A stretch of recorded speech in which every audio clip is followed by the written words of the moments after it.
সিংহ আর ইঁদুরের গল্প।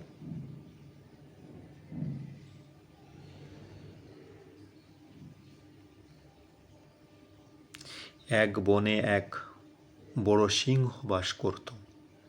একদিন সে ঘুমিয়েছিল, গভীর ঘুম। তখন তার পাশে একটি ছোট ইঁদুর খেলা করছিল।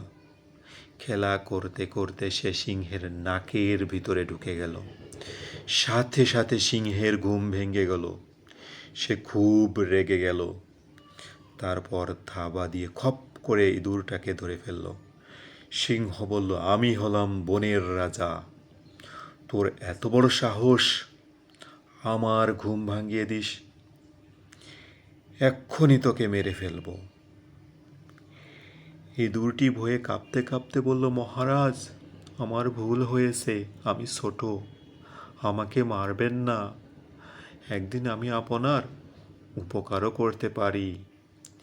এই কথা শুনে সিংহটি হাসতে হাসতে বলল, তুই এত পুচকে জীব, তুই আমার কি উপকার করবি?